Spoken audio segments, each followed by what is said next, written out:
Boa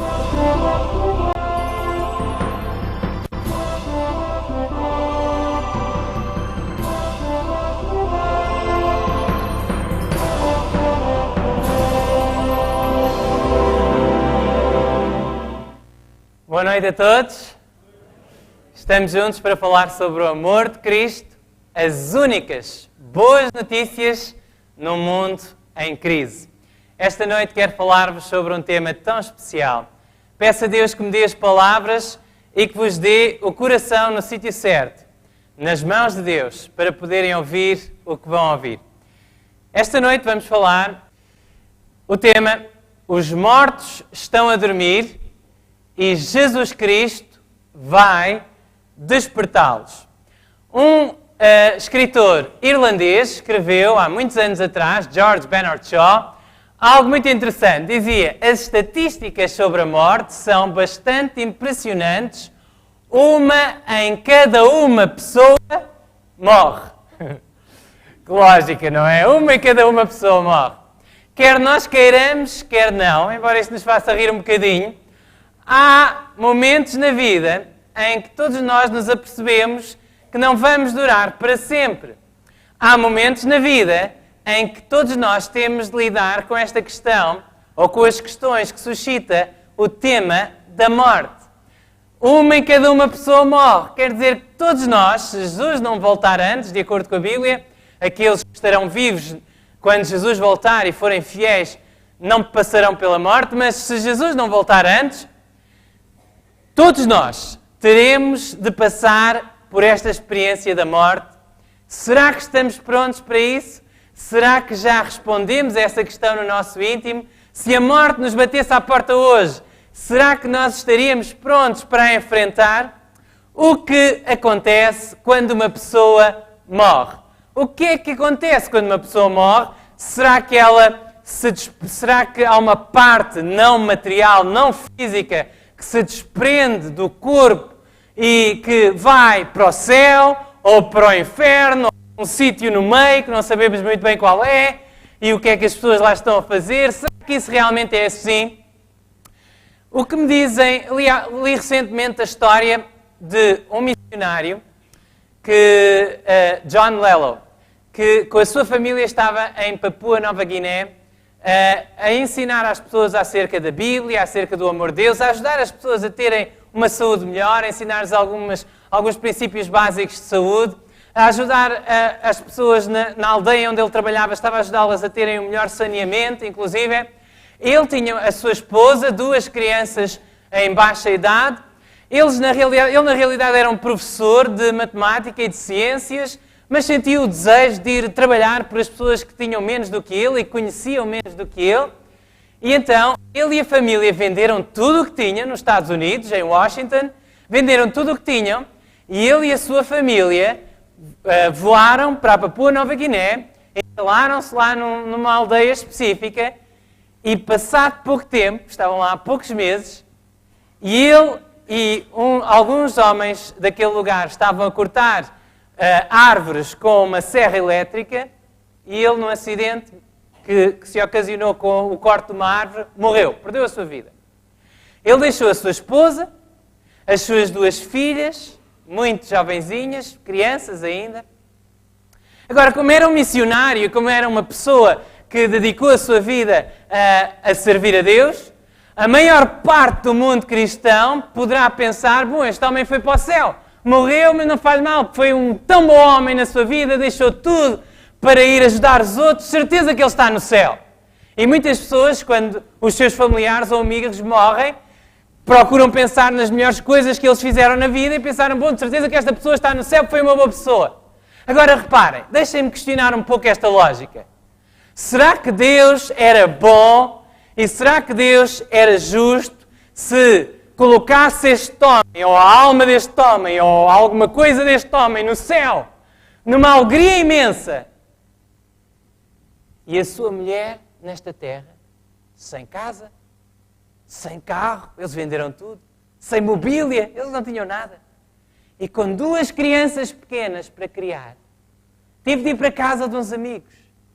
Será que Deus era justo? Se as pessoas, quando morrem, vão para o céu, todas felizes, todas contentes, e vem a sua família aqui embaixo a sofrer. Será que realmente haveria alegria no céu nas pessoas que já morreram? Será que estariam felizes no céu a ver-nos a sofrer aqui embaixo? Bom, alguns dizem, bom, mas elas voltam e vêm nos ajudar. Será que realmente isso é bíblico? Será que a Bíblia ensina que as pessoas quando morrem vão para o céu ou vão para outro lugar e que podem voltar para nos ajudar? Será que é isso que a Bíblia ensina? Não, não é isso que a Bíblia ensina. A mensagem dos 3 anjos em Apocalipse 14 conta-nos acerca de uma mensagem que deve percorrer todo o globo, toda a Terra. Nos últimos dias da história da Terra, há uma mensagem a ser proclamada no mundo inteiro. E quando essa mensagem termina, há como que um remate final a sugerir que essa mensagem deve também restaurar o verdadeiro conhecimento acerca da morte. O que é que acontece quando as pessoas morrem? Houve um grande engano no cristianismo e através desse grande engano, teorias e doutrinas falsas foram apresentadas às pessoas e muitas pessoas acreditam coisas acerca da morte que não são verdade. Hoje vamos descobrir o que a Bíblia diz. No final da mensagem dos 3 anjos diz: bem-aventurados, quer dizer, felizes os mortos, que desde agora morrem no Senhor, abençoados os mortos, que desde agora morrem no Senhor. Sim, diz o Espírito, fala do Espírito Santo. Sim, diz o Espírito, para que? Para que quê? Leiam comigo esta palavra. Para que descansem dos seus trabalhos e as suas obras os sigam. Então os mortos estão a descansar. É o que a Bíblia ensina. Reparem, para compreendermos o que a Bíblia ensina acerca da morte, precisamos de estudar o que a Bíblia ensina acerca da vida humana. Reparem como Deus criou o homem, o primeiro homem que existiu, Adão. Em Gênesis capítulo 2, verso 7 diz: formou o Senhor Deus o homem do pó da terra e soprou nas suas narinas o fogo da vida, e o homem foi feito alma vivente. É muito interessante porque não diz que Deus deu uma alma ao homem. A Bíblia diz que Deus deu vida ao homem, Deus deu vida à parte material física do homem, e o homem foi feito uma alma vivente, tornou-se uma alma. O homem não tem uma alma, de acordo com a Bíblia. Nós não temos uma alma dentro de nós que depois se desprende. Nós somos uma alma. Se o homem tivesse uma alma, por exemplo, ao contrário dos animais, então a Bíblia não teria sido escrita como foi. Reparem, se esta parte, a alma vivente, fosse algo distinto no ser humano que Deus lá colocou, e se os animais não tivessem alma, então não era usada a mesma expressão para os animais. Reparem o que diz Gênesis 1:24, e disse Deus: produz à terra alma vivente, conforme a sua espécie, e estava a falar dos animais, da criação dos animais, gado e répteis e feras da terra, conforme a sua espécie, e assim foi. Então, na realidade, a alma vivente significa apenas ser vivo. Nefesh Hayah, no hebraico, para aqueles que são mais curiosos, é uma palavra que foi traduzida por vida, ou por garganta, ou por respiração. Deus deu a vida, e o homem tornou-se uma alma. Não tem uma alma, mas tornou-se uma alma. Uma boa tradução é a da Bíblia para Todos, editada recentemente pela Sociedade Bíblica em Portugal. O Senhor Deus modelou o homem com o barro da terra, parte material, soprou-lhe nas narinas e deu-lhe respiração e vida. E o homem tornou-se um ser vivo. O homem tornou-se um ser vivo. Deus pegou na matéria, pegou na terra, no barro, colocou as substâncias certas no lugar certo, com as medidas certas, e então depois soprou nas narinas do homem e deu-lhe vida. O ser humano pode esforçar-se muito. Até poderia conseguir colocar os cromossomas todos no sítio e as células e essa coisada toda, que consegue, mas vamos supor que conseguia. Mesmo assim, com toda a nossa sofisticada tecnologia, nunca em laboratório conseguimos criar a vida. A vida é um milagre, a vida não se explica, a vida vem de Deus. Foi Deus que criou a vida no princípio e é Deus que a mantém. E quando a morte acontece, o processo inverso acontece. Quando a morte acontece e a matéria deixa de estar viva, então deixa de estar viva e morre. Reparem o que diz. o livro de Eclesiastes, capítulo 12, verso 7. E o pó volta à terra como era, e o Espírito volta a Deus que o deu. Muitas pessoas leem estas palavras na Bíblia e dizem, mas está aqui qualquer coisa que volta para Deus. Deus, no princípio, soprou a vida a Adão. A palavra Espírito, no hebraico, ruach, significa vento. No livro de Jó está escrito que Deus deu-nos o alento, a respiração, o sopro de vida. É isso que é o Espírito. Alguns encontraram uma ilustração, por exemplo, na lâmpada.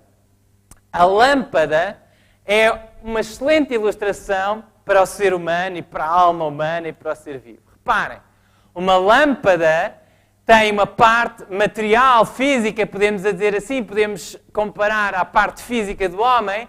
Tem o vidro e aqui estes circuitozinhos, eu não percebo nada de eletricidade, mas pronto, sei ver que tem lá uns fiozinhos. Quando uma lâmpada está fundida, nós vamos lá ver se o fiozinho está assim partido, não é? Então, isto tudo é a lâmpada. Agora, sem eletricidade, a lâmpada está apagada. Com eletricidade, a lâmpada está acesa. Sem a vida que vem de Deus, nós apagamos e morremos. E acabou-se. Com a vida, então nós brilhamos. Então nós podemos estar vivos.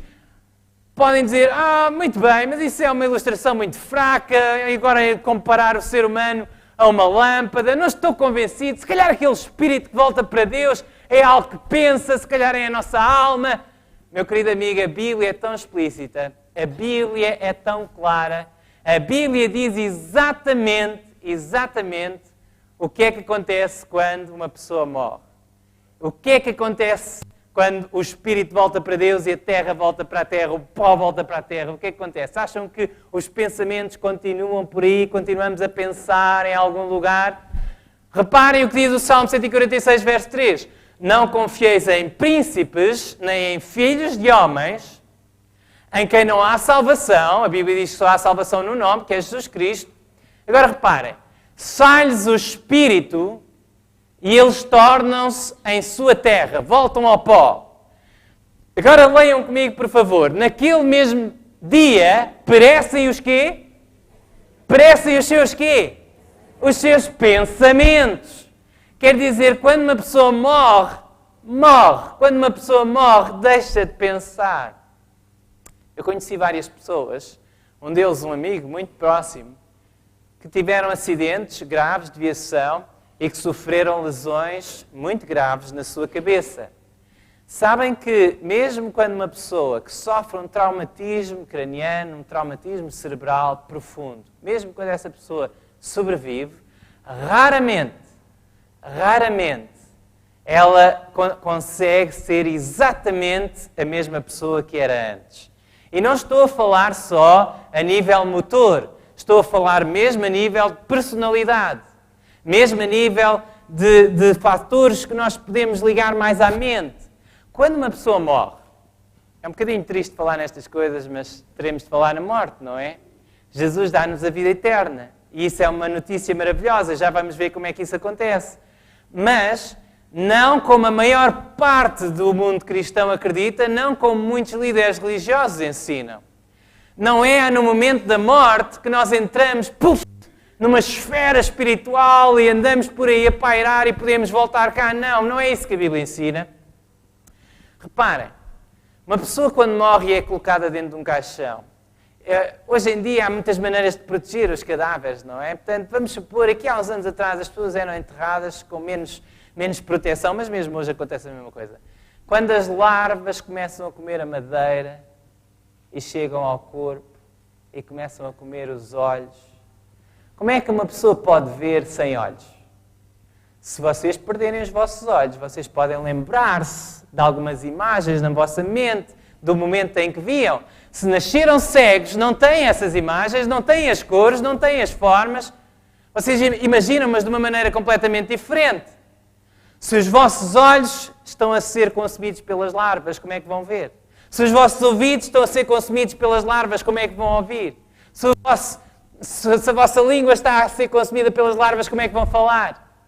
E se o vosso cérebro está a ser consumido pelas larvas, como é que vão pensar? Não faz sentido. E a Bíblia tem uma mensagem que faz muito mais sentido. Na Bíblia nós não temos uma alma, nós somos uma alma. No Antigo e no Novo Testamento. Eu cheguei a este auditório esta noite, abri a minha Bíblia por acaso ao calhas e li um texto do apóstolo de Lucas, que escreveu o livro de Atos, a falar sobre o apóstolo Paulo e alguns que estavam no barco. Atos, no capítulo 27, que diz, e éramos ao todo, 26 ou 27, e éramos ao todo 276 almas. Lembram-se, aqui há uns anos atrás, em Portugal pelo menos, não sei noutros países estão a assistir, onde o português é utilizado também, mas aqui em Portugal, alguns anos atrás, quando havia um grande terremoto numa cidade, quando havia um grande incêndio dizia-se, e pereceram não sei quantas almas. E estava correta essa interpretação. Mas se as almas pereceram, como é que dizem que as almas continuam? Não continuam. A alma morre, o corpo morre, a mente morre. Quando uma pessoa morre, acaba-se, é o que diz a Bíblia. Há esperança sim, mas não é no momento da morte que, puf, vamos para um sítio qualquer. Reparem o que a Bíblia diz, a expressão que a Bíblia mais usa para falar acerca da morte, como por exemplo em 1 de Reis, capítulo 2, verso 10, e Davi dormiu com os seus pais e foi sepultado na cidade de Davi. Reparem, e Davi que dormiu e foi sepultado. A morte é comparada ao sono na Bíblia. Na Bíblia, os mortos estão a dormir. A Bíblia compara a morte a um sono mais de 50 vezes. Quando lemos os livros de 1ª e 2ª de Reis e 1ª e 2ª de Crónicas, nós lemos sempre a expressão quando um rei morria e dormiu David, e dormiu Salomão, e dormiu não sei quem. Dormiram, os reis todos dormiram e morreram, foram sepultados. É isso que significa. A Bíblia compara a morte a um sono. Reparem, porque os vivos, diz Eclesiastes capítulo 9, verso 5, escreveu o filho de Davi, o rei Salomão, grande sábio no final da sua vida, escreveu estas palavras em Eclesiastes 9, verso 5. Leiam na vossa Bíblia em casa. Se têm em casa uma Bíblia, esta mensagem eu sei que não é muito popular, é mais fácil dizer às pessoas, morreu o teu querido, deixa lá, ele foi para o céu. Meu querido amigo, estás a sofrer porque perdeste um amigo, um familiar. Eu conheço um bocadinho dessa dor. E Deus conhece ainda mais. Não te quero hoje dar uma mensagem que destrói a tua esperança e o teu conforto e a tua paz, de maneira nenhuma. Hoje quero dizer-te aquilo que a Bíblia ensina e que nos dá a maior paz e a maior segurança. Se os mortos estivessem em algum sítio que nós não sabemos muito bem o que é, e se não sabemos muito bem se eles estão vivos, se estão tristes, se estão felizes, se estão a ser queimados no inferno, ou se estão... o que é que está a acontecer? Não, a Bíblia diz que eles estão a descansar, que eles estão a dormir. Lê em tua casa, se estás em tua casa e não acreditas em mim, ou se está aqui neste auditório alguém que não acredita em mim, anota os textos da Bíblia, vá à sua casa, leia a Bíblia, Eclesiastes 9, verso 5, porque os vivos sabem que hão de morrer, mas os mortos não sabem coisa nenhuma, também o seu amor, o seu ódio e a sua inveja já pereceram, e já não têm parte alguma para sempre em coisa alguma do que se faz debaixo do sol, diz o verso 6. E reparem o que diz um pouquinho mais à frente, capítulo 9, verso 10. Tudo quanto te vier à mão para fazer, faze-o conforme as tuas forças, porque na sepultura, para onde tu vais, não há obra, nem projeto, nem conhecimento, nem sabedoria alguma. Tudo o que te vier à mão para fazer.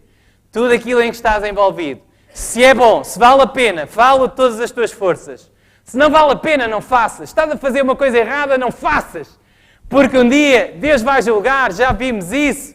Os mortos vão voltar à vida, já vamos ver isso. Mas se estás a fazer alguma coisa que vale a pena com a tua vida, então faz todo o teu coração, todas as tuas forças. É aqui que se decide o teu destino. Na sepultura não há uma oportunidade para corrigires o que fizeste aqui. Na sepultura, para onde tu vais, não há conhecimento nem sabedoria alguma. A Bíblia diz, os mortos não louvam ao Senhor. Se os mortos, depois da morte, ressuscitassem, se os mortos ressuscitassem, vão ressuscitar, desculpem. Se os mortos, quando morrem, se desprendesse alguma parte espiritual, uma alma, e fosse para o céu e estivessem a louvar a Deus, a Bíblia não dizia nos Salmos, os mortos não louvam ao Senhor, mas está lá escrito. Porquê? Porque os mortos estão a dormir. os mortos estão a descansar até ao dia da vinda de Jesus. E aí sim, aí nesse dia, na consumação das esperanças de cada coração cristão, aí nesse dia, quando virmos o nosso Salvador, aí vai haver a concretização das nossas maiores esperanças, a maior alegria, quando virmos os nossos queridos de quem a morte nos separou. A Bíblia diz que os seres humanos podem morrer e morrem realmente.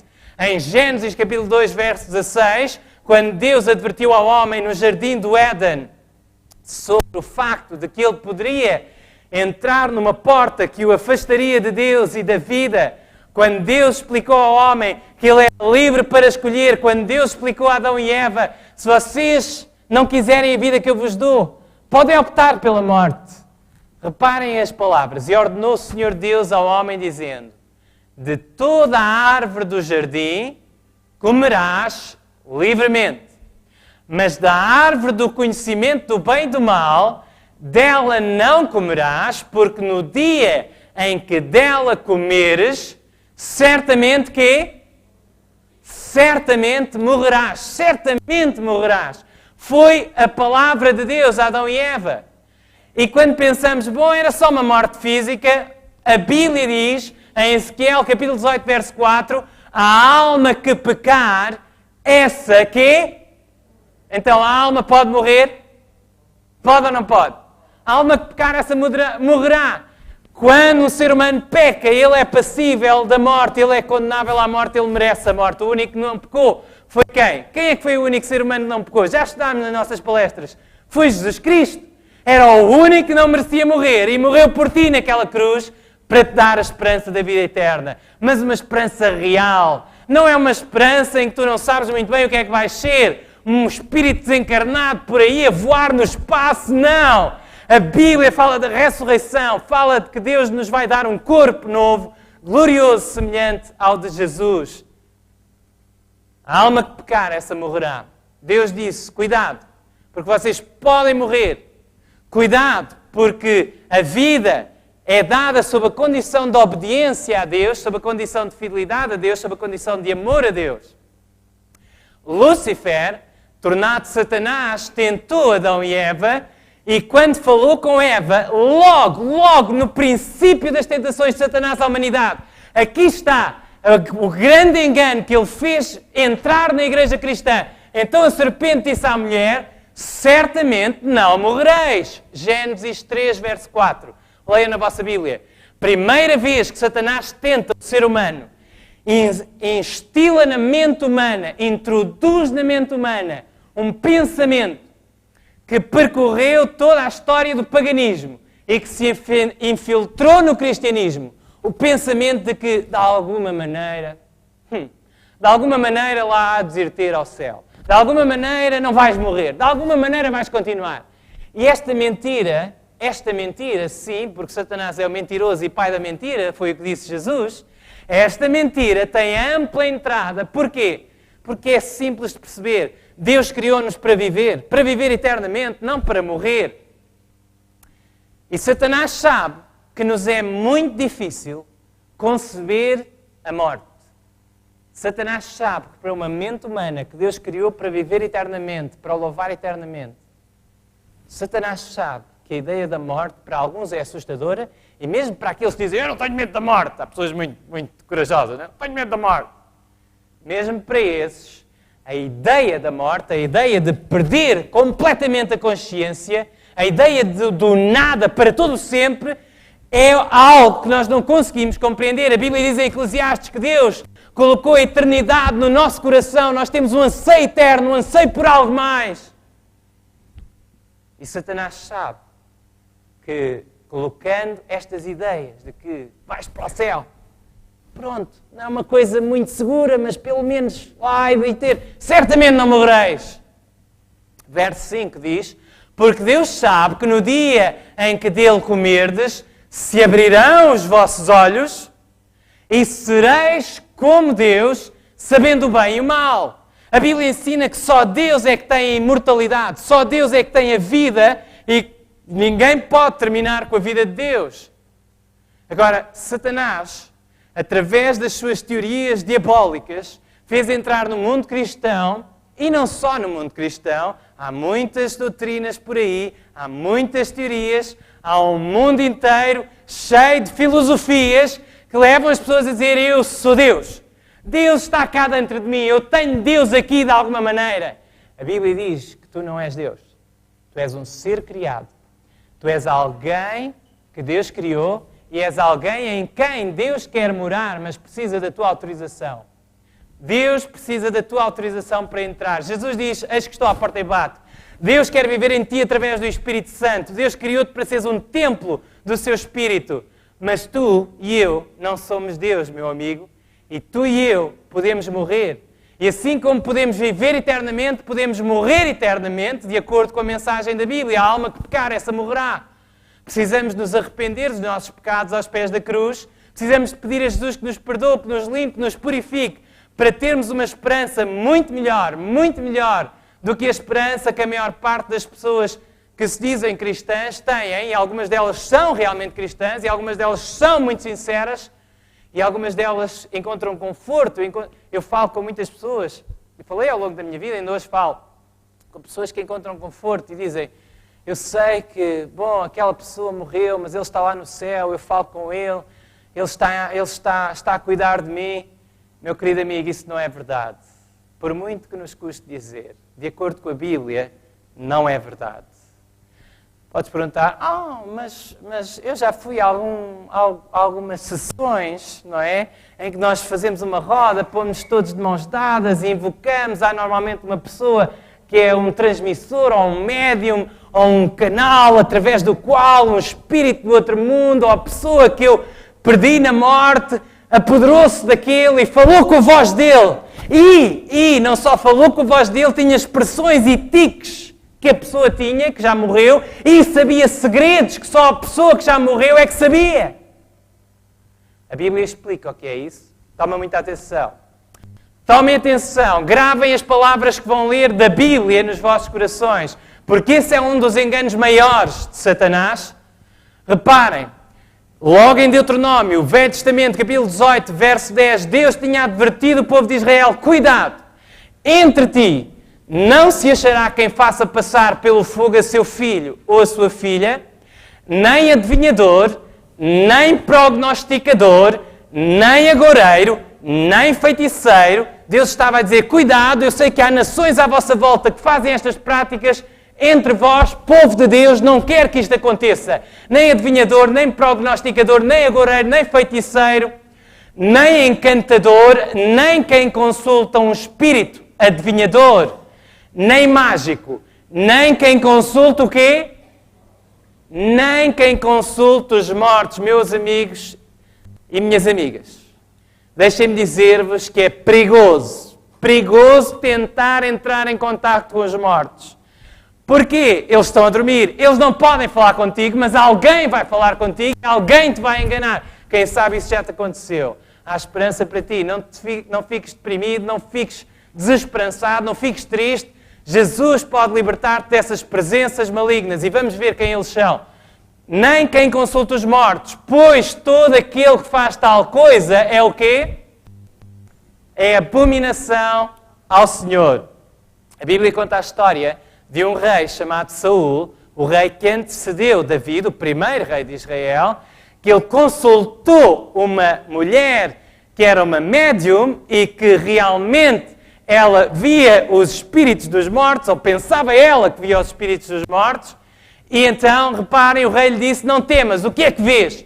Então a mulher disse a Saul, vejo deuses que sobem da terra. 1 de Samuel, leiam em vossas casas, 1 de Samuel, capítulo 28, verso 13. Vejo deuses que sobem da terra. Vocês vão ver já a seguir que ela viu o espírito, ou pensava que era o espírito de Samuel. E diga uma coisa, Samuel era um profeta de Deus. Se Samuel tivesse morrido e ido para o céu, porque é que ele estava a subir da terra? Já viram?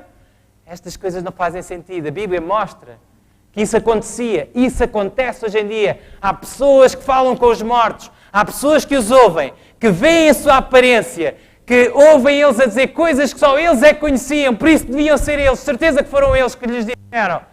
Até esses mortos sabem coisas do futuro e avisam de coisas que vão acontecer e muitas vezes elas acontecem.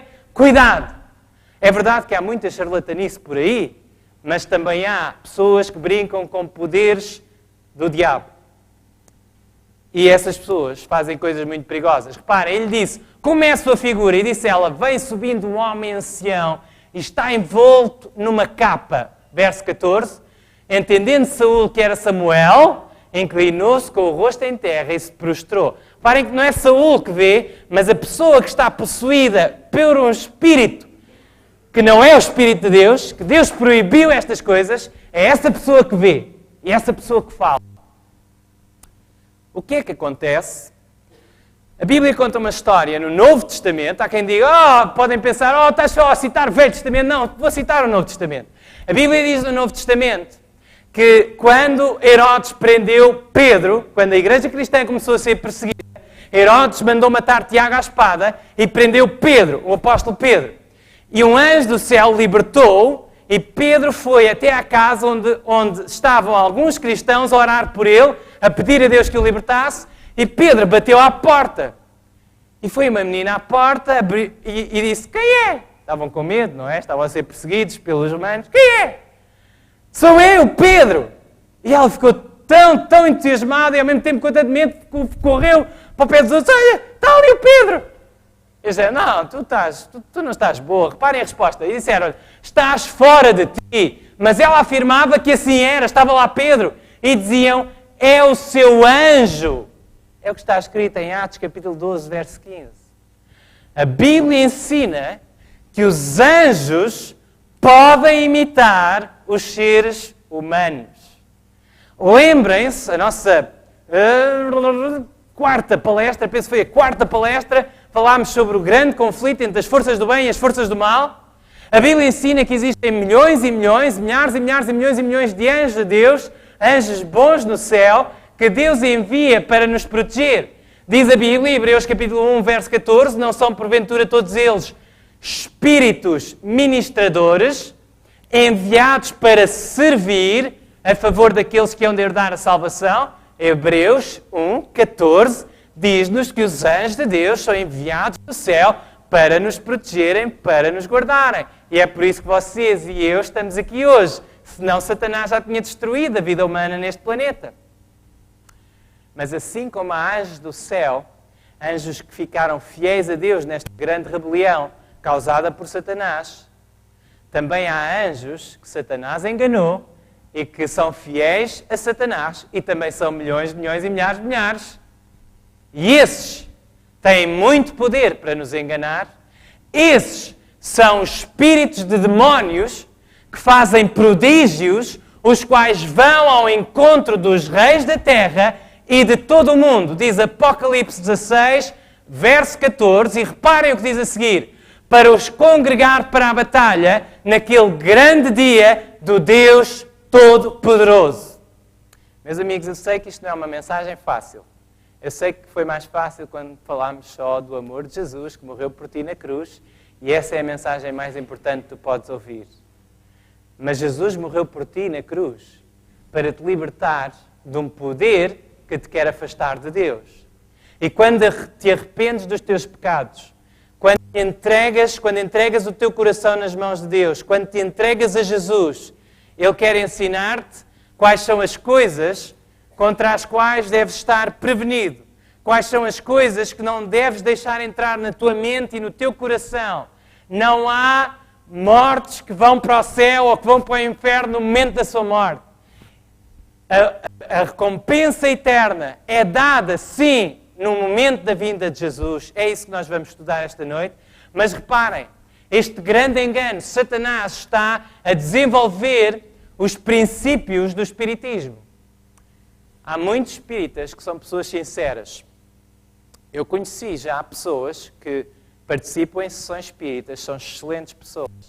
Com algumas, pela graça de Deus, já comecei a estudar a Bíblia, para lhes mostrar que, embora o espiritismo mostre uma cara muito bonita, os princípios, embora haja pessoas muito sinceras, e pessoas excelentes, queridas, que eu amo, mas os princípios que estão por trás do espiritismo são perigosos. São os princípios que levam as pessoas a depender de anjos maus que fingem ser os seus familiares e que acabam por os desviar daquilo que é a palavra de Deus. Satanás está a tentar arranjar um exército para a batalha daquele grande dia do Deus Todo-Poderoso.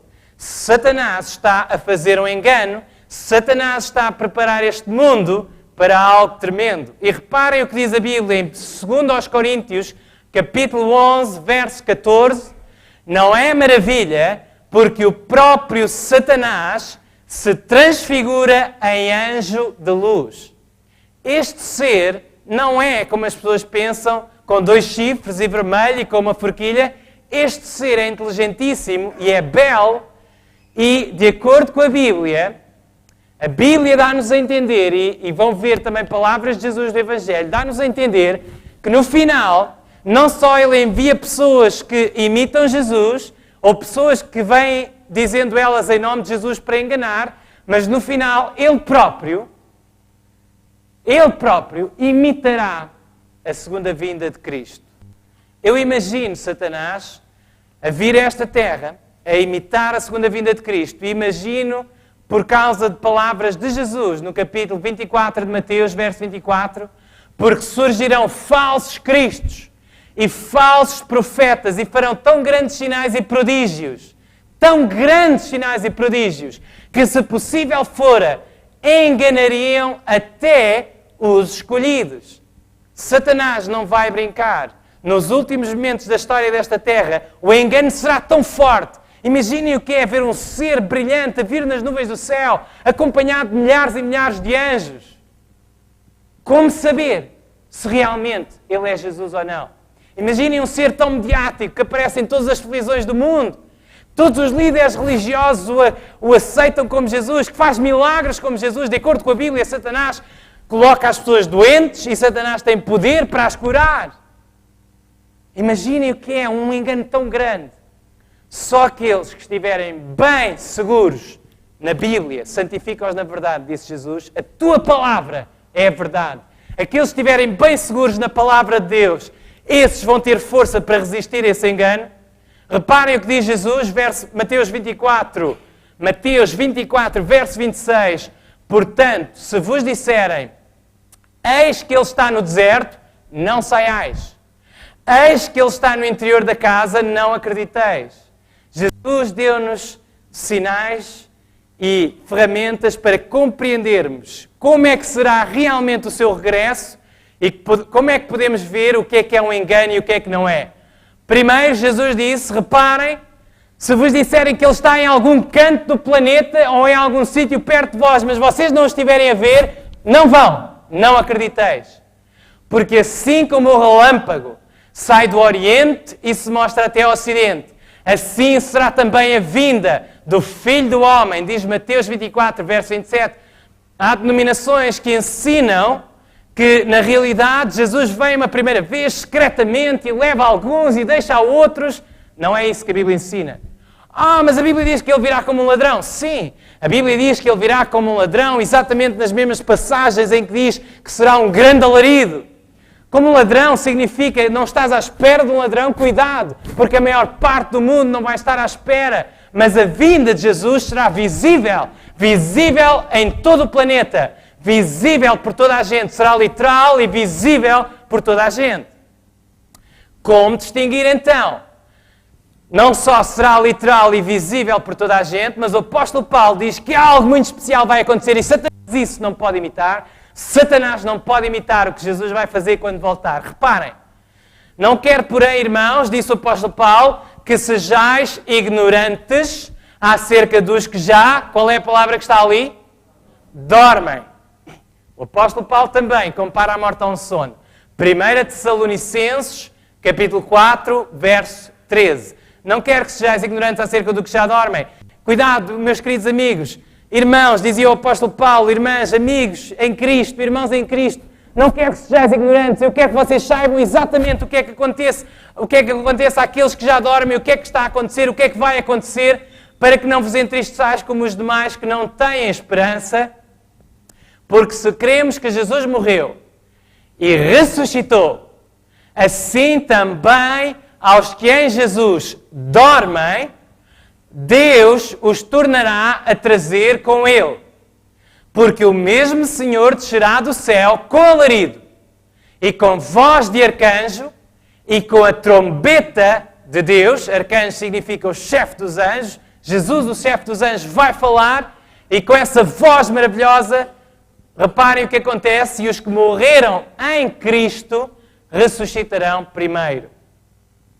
Outra forma de não cairmos nos enganos de Satanás é que Jesus vai ressuscitar aqueles que são os seus fiéis na sua segunda vinda. Jesus vai ressuscitá-los em primeiro lugar. Esses vão receber a vida eterna. Depois nós, os que ficarmos vivos, o apóstolo Paulo pensava que ia estar vivo no dia da vinda de Jesus. Depois nós, os que ficarmos vivos, seremos arrebatados juntamente com eles nas nuvens, a encontrar o Senhor nos ares, e assim estaremos sempre com o Senhor. Como discernir, como distinguir, como saber se realmente é Jesus? A Bíblia diz que Jesus, na sua segunda vinda, não vai colocar os pés nesta terra. No último fim de semana vamos saber o que é que vai acontecer a este planeta, como é que Deus o vai restaurar, mas na segunda vinda de Jesus, Jesus fica nas nuvens do céu e os anjos de Deus trazem os seus escolhidos, aqueles que ressuscitam do pó da terra, e aqueles que estão vivos são transformados e sobem nas nuvens para encontrar o Senhor nos ares. É a mensagem da Bíblia. É essa a mensagem de que será algo tremendo. A mensagem de que os próprios elementos vão arder, diz o apóstolo Pedro. Todos vão saber e não vamos ver Jesus colocar os seus pés nesta terra, mas Ele estará nos ares para nos receber e levar-nos-á até à morada do Pai. O próprio Jesus ensinou: não vos maravilheis disto, porque vem a hora em que todos os que estão nos sepulcros ouvirão a sua voz. Disse Jesus em João 5, verso 28, a falar acerca dele próprio, do Filho do Homem. Os que estão nos sepulcros ouvirão a sua voz. A Bíblia ensina que os mortos estão a dormir, mas a Bíblia ensina que Jesus é poderoso para os despertar. Quando Jesus morreu na cruz do Calvário, leiam em Mateus capítulo 27, por exemplo, quando Jesus expirou, a Bíblia diz que houve um grande terremoto e através daquela morte muitos foram chamados à vida, muitos ressuscitaram, os corpos de santos que estavam a dormir, diz a Bíblia, ressuscitaram. E depois da sua ressurreição entraram na cidade santa, em Jerusalém, apareceram a muitos. E o apóstolo Paulo dá a entender em Efésios que esses subiram com Jesus ao céu no momento da sua ascensão. Foi apenas um pequenino vislumbre daquilo que vai acontecer na segunda vinda de Jesus. Por causa da sua morte na cruz, tu e eu podemos ressuscitar. Jesus vai nos dar um corpo novo, amém? Vamos estar um dia com Deus no céu, isto é maravilhoso. Mas com carne e osso, Jesus depois da sua ressurreição comeu com carne e osso, meus amigos, com uma esperança muito mais palpável e muito mais forte, muito melhor. E Jesus disse: e os que fizeram o bem sairão para a ressurreição da vida, e os que fizeram o mal para a ressurreição da condenação. Só dois grupos, no momento final da história desta terra, só dois grupos. Os que colocaram a sua fé em Jesus, os que conheceram Jesus através da Bíblia, que ao contrário de muitos, da maior parte, da maioria, colocaram a sua esperança em teorias de homens, colocaram a sua esperança e a sua confiança em ideias humanas, em religiões forjadas pelo homem, inspiradas por Satanás. A Bíblia ensina que vai haver dois grupos: aqueles que vão ser fiéis a Deus, fiéis aos ensinos da sua palavra, e que vão ser restaurados e ressuscitados para a ressurreição da vida, e aqueles que ressuscitarão depois na ressurreição da condenação. Só dois lugares, só dois grupos, só duas possibilidades e só uma escolha que só tu podes fazer. De que lado é que queres estar? A Bíblia ensina que na cruz Jesus foi crucificado ao meio, certamente que se lembrarão, e foi crucificado entre dois salteadores, dois ladrões. O ladrão da direita, que se arrependeu dos seus pecados, e o ladrão da esquerda, que não se arrependeu. A Bíblia ensina que Jesus foi crucificado assim, porque, na realidade, aquele que estava no centro, no meio, era considerado o pior criminoso Jesus foi considerado o pior criminoso por ti e por mim. E só há 2 lugares ao pé do amor de Cristo. O lugar daqueles que o aceitam, o lugar daqueles que se deixam envolver por esse amor e que se deixam iluminar pela palavra de Deus, e o lugar daqueles que resistem até ao fim, que não querem saber e que vão morrer por toda a eternidade, como morreu o ladrão da esquerda. Só há 2 lugares ao pé da cruz. E é muito interessante, porque muitas pessoas pensam que o ladrão da direita foi para o céu logo naquele dia. Será que foi? Vamos ler o que a Bíblia diz. Lucas 23, verso 42, diz-nos que este ladrão da direita arrependeu-se e disse a Jesus: Senhor, lembra-te de mim quando entrares no teu reino. E de acordo com as traduções portuguesas, a maior parte delas, a tradução de João Ferreira de Almeida, muito boa tradução, mas disse-lhe Jesus: em verdade te digo que estarás comigo, em verdade te digo que hoje estarás comigo no paraíso. Então, de acordo com estas palavras, Jesus prometeu àquele ladrão que naquele dia, não só o ladrão, mas também Jesus, estariam os 2 no paraíso. Jesus estava a sofrer com uma agonia horrível, aquele ladrão também. Mas pronto, não havia problema, porque naquele dia, eles foram os 2 para o paraíso. Será que foi? Jesus foi para o paraíso na sexta-feira à tarde, quando ele morreu? Foi? A Bíblia diz-nos que ele entregou o Espírito, nós já vimos, entregou a sua vida, expirou, é daí que vem a palavra expirou. Seu último suspiro, expirou. E foi-se o Espírito dele. Pai, nas tuas mãos entrego o meu Espírito. Será que Jesus foi para o céu nesse dia? Reparem o que ele disse a Maria Madalena, a primeira testemunha da ressurreição de Cristo. A primeira testemunha da ressurreição de Cristo. Reparem o que Jesus lhe disse no domingo de manhã. Disse-lhe Jesus: não me detenhas, porque ainda não quê? Ainda não subi para meu Pai. Diz o Evangelho de João, capítulo 20, verso 17. Se Jesus tivesse ido na sexta-feira à tarde para o céu, quando morreu, e ele e o ladrão se encontrassem lá quando partiram as pernas ao ladrão e ele depois morreu asfixiado, se eles tivessem encontrado lá no céu, certeza que Jesus não teria dito: ainda não subi para meu Pai. Então o que é que Jesus realmente disse ao ladrão na cruz? Disse-lhe Jesus: em verdade te digo, agora este que está nas versões portuguesas, na maior parte delas, este que, na realidade, não está no original. E eu posso-vos provar isso. O que lá está é isto. Leiam comigo. Kai ei pen au tu au amen soi lego semeron met emu esse en to paradiso. Perceberam? É fácil, não é? Uma coisa te posso garantir, o que não está lá. Pontuações e vírgulas não existiam no grego do Novo Testamento, foram colocados depois. O que é que realmente Jesus disse? Sem o que, nós podemos ler assim. E disse-lhe Jesus: em verdade te digo hoje, em verdade te digo hoje, em verdade te digo hoje, neste dia em que estás aqui pendurado nesta cruz. Em verdade te digo hoje, neste dia que estás nesta terra e tens de ver os teus queridos a sofrer. Em verdade te digo hoje, neste dia em que estás a lutar com uma doença terminal. Em verdade te digo hoje, neste dia que estás a passar por momentos difíceis na tua vida. Em verdade te digo hoje, podes ter a certeza que estarás comigo no paraíso. Amém?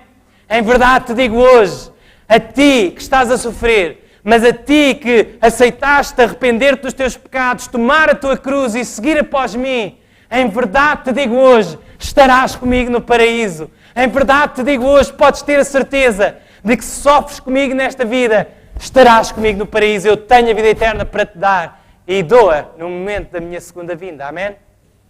Estarás comigo no paraíso. Em verdade te digo hoje, neste momento podes ter a certeza que vais estar comigo no paraíso.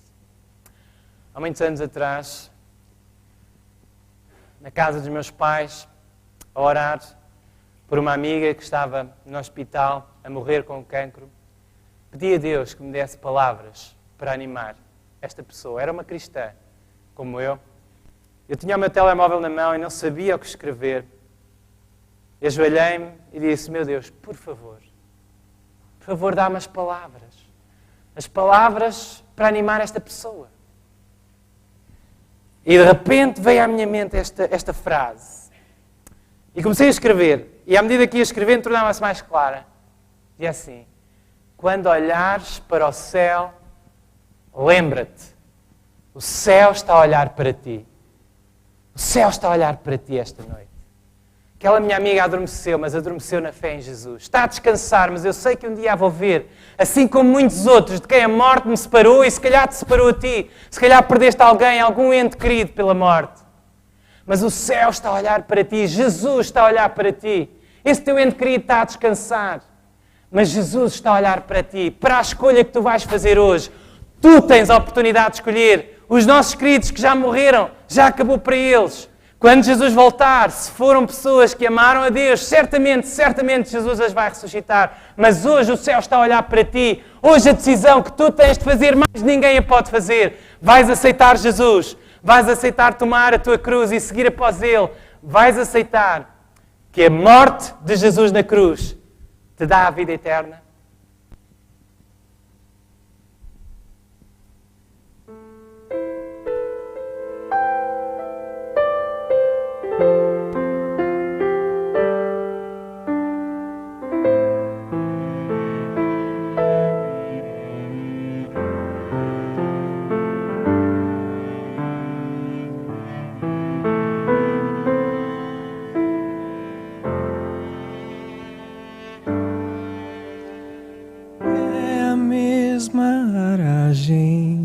Que levanta as folhas, a mesma paisagem da minha janela,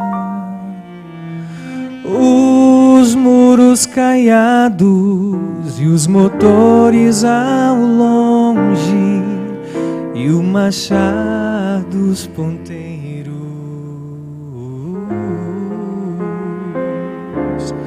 Seria tudo a mesma essência, não fosse o vão de uma ausência e o vácuo que ela fez.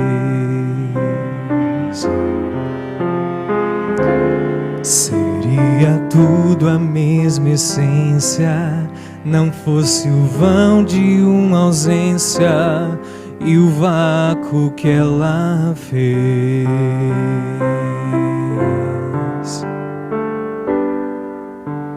Existe, no entanto, um bálsamo divino que seca o meu pranto e amortece a dor. Eis que apenas dorme para logo despertar, quando enfim Cristo chamar,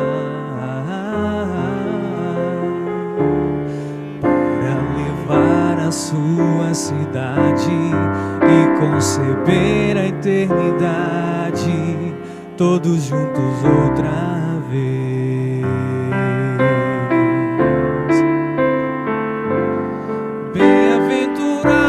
Todos que desde agora e até o fim dormem no Senhor.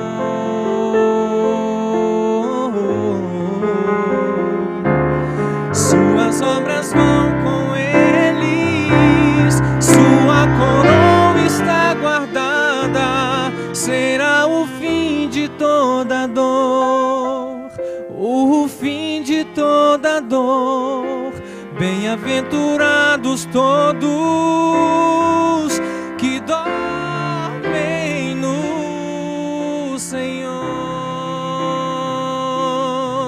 os que morreram na esperança da volta de Jesus, receberão a boa herança, partilharão de sua luz, e nós, os que ficamos, confirmemos nossa fé, pois pois Cristo é garantia, o reencontro certo é. Bem-aventurados todos que desde agora e até o fim dormem no Senhor.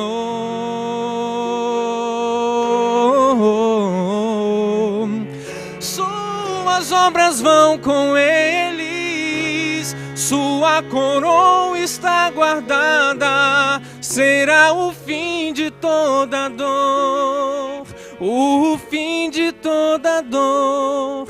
Bem-aventurados todos que dormem no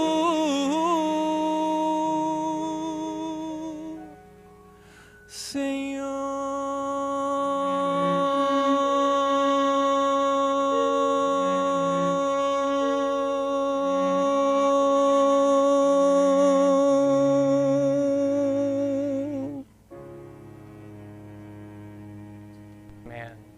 Bem-aventurados todos os que dormem no Senhor, para que descansem dos seus trabalhos e as suas obras os sigam. Tens alguém que perdeste através da morte? Esta noite choras algum familiar querido de quem a morte separou?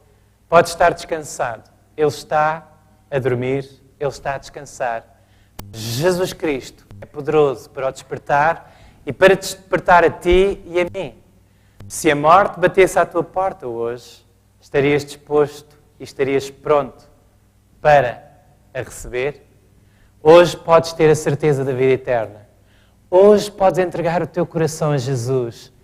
Hoje podes colocar a tua fé nas palavras de Deus, nas palavras de Cristo que disse: eu sou a ressurreição e a vida. Todo aquele que crê em mim, ainda que esteja morto, viverá. Querem colocar a vossa fé em Jesus?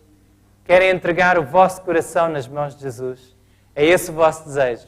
É esse o meu desejo? Quero convidar a todos os que estão neste auditório e todos os que estão lá em casa, a ajoelharem-se comigo e a colocarmos o nosso coração nas mãos de Deus e a nossa fé em Jesus Cristo.